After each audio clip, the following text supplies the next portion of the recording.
کہ ہر مسلک نے اپنے اپنے لوگوں کو، جو ان کے بلائنڈ فالوور ہیں، جو ان کے اندھ بھکت ہیں، ان کو سمجھا دیا گیا کہ صحیح دین میرے پاس ہے۔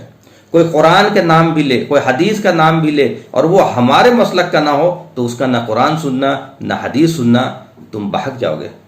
اتنی بڑی گمراہی میں امت کو ڈالا ہے لوگوں نے، اور ہم آرام کی نیند سو رہے ہیں کہ اپنے آپ سب کچھ ٹھیک ہو جائے گا۔ اپنے آپ بالکل ٹھیک نہیں ہوگا۔ اس کا نتیجہ جو ہے سوائے عذاب کے اور کچھ بھی نہیں ہے۔ یہ کائنات اللہ چلاتا ہے، پرمیشور چلاتا ہے۔ دنیا میں کسی کی کوئی طاقت نہیں سوائے اللہ کے۔ اللہ ہی کی مرضی سے جو کچھ ہو رہا ہے، وہی کسی کو بادشاہ بناتا ہے اور وہی کسی کو بادشاہ سے اتار دیتا ہے۔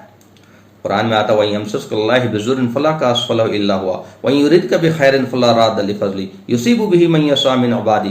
اگر اللہ کسی کو تکلیف میں ڈالنا چاہے، دنیا کی کوئی طاقت اس کی تکلیف نہیں ہٹا سکتی مگر اللہ کے، اور اگر اللہ تعالیٰ کسی کے ساتھ خیر کا کام کرنا چاہے، دنیا کوئی طاقت اسے نہیں روک سکتی، مگر کوئی طاقت اسے نہیں روک سکتی، اور اللہ تعالیٰ جسے چاہتا ہے خیر عطا کرتا ہے۔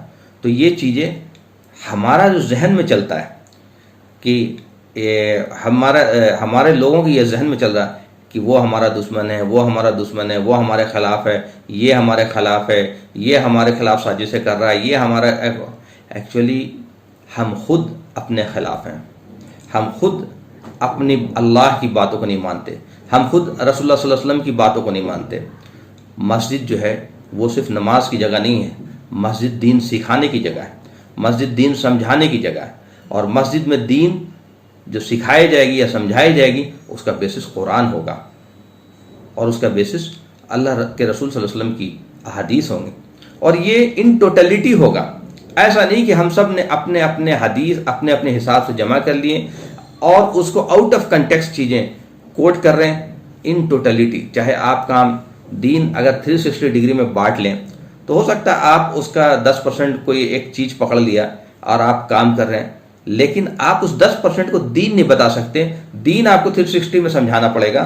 ہاں یہ بول سکتے ہیں کہ میں یہ کام کر رہا ہوں، لیکن دین یہ ہے اور اس کا کام ہم سب کو کرنا چاہیے، لیکن ہم جو کر رہے ہیں اسی کو دین سمجھاتے ہیں۔ ڈاکٹر اسرار احمد نے اس پہ بہت اچھی بات بتائی تھی کہ 4 اندھے کو سے پوچھا گیا کہ بتاؤ ہاتھی کیسا ہوتا ہے، تو ان کو ہاتھی کے پاس لے جایا گیا۔ کسی نے پوچھ پکڑا تو بولا ہاتھی ایسا ہوتا ہے، کسی نے پیر پکڑا تو کہا ہاتھی ایسا ہوتا ہے، کسی نے سوڑ پکڑا تو کہا ہاتھی ایسا ہوتا ہے۔ یہی ہے ہمارا حال۔ تو ہم خود اپنی مستقبل کے ذمہ دار ہیں۔ ہم جب تک مسجد میں قرآن انٹروڈیوس نہیں کریں گے، چاہے آپ بریلوی مسجد ہو، دیوبندی مسجد ہو، تبلیغی جماعت کا ہو، اور یہاں ایک طرح سے قبضہ کا ماحول ہے کہ بھائی میں جو سوچ رہا ہوں صحیح ہوں، جو میں کر رہا ہوں صحیح ہوں، چاہے وہ چیزیں قرآن سے ٹکرا رہی ہوں، چاہے وہ سیرت سے ٹکرا رہی ہوں، اس سے کوئی لینا دینا نہیں۔ ایک روایتی انداز میں، ایک بس فارملٹیز کی طرح چیزیں چل رہی ہیں۔ اگر ہم ابھی جلدی نہیں سنبھلیں تو ہمارے لیے سنبھلنا مشکل ہو جائے گا۔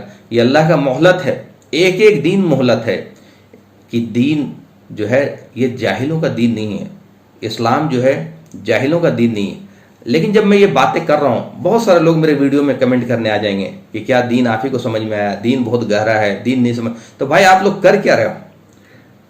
میں عالموں سے ریکویسٹ کرتا ہوں کہ آپ کیا کر رہے ہو؟ آپ کو معلوم نہیں کہ تبلیغ مسجد میں کیا ہو رہا، تبلیغی جماعت کی مسجد میں کیا ہو رہا، بریلوی جماعت کی مسجد میں کیا ہو رہا، قرآن کیوں نہیں سمجھائی جا رہی، آپ کیوں نہیں سمجھا رہے؟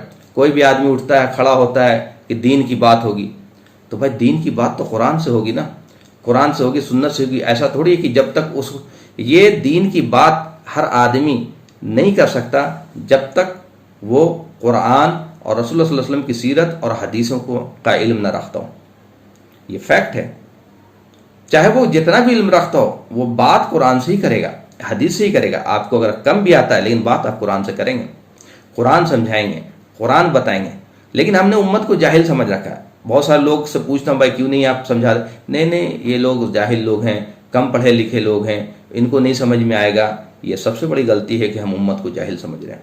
آپ بتائیے تو کچھ تو سمجھ میں آئے گا، کسی کو تو سمجھ میں آئے گا۔ آپ کا فارمیٹ تو اسٹینڈرڈ ہونا چاہیے۔ رسول اللہ صلی اللہ علیہ وسلم نے کسی کو جاہل نہیں سمجھا، انہوں نے سب کو قرآن سمجھایا، قرآن سنایا، قرآن بتایا، قرآن ہی بتاتے تھے، قرآن ہی سمجھاتے تھے۔ اس میں سے بہت سارے لوگ جو ہے بہت بڑے بڑے سمجھ کے، ظاہر سی بات ہے انہوں نے دین کو سمجھا رسول اللہ صلی اللہ علیہ وسلم کے ذریعے. تو آج قرآن، یہ ایک حدیث ہے کہ قوم کی عروج جو ہے وہ قرآن سے ہوگی اور ہلاکت بھی قرآن سے ہوگی.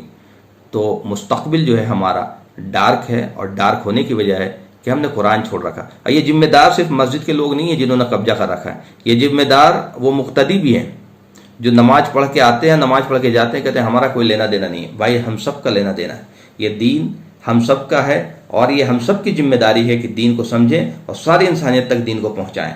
اگر یہ کہتے ہیں کہ ہمارا لینا دینا نہیں ہے تو یہ بڑی خطرناک بات ہے. ہم سب کی پکڑ ہوگی، کل کو قیامت کے دن ہم سب سے پوچھا جائے گا. وآخر الدعوانا الحمدللہ رب العالمین.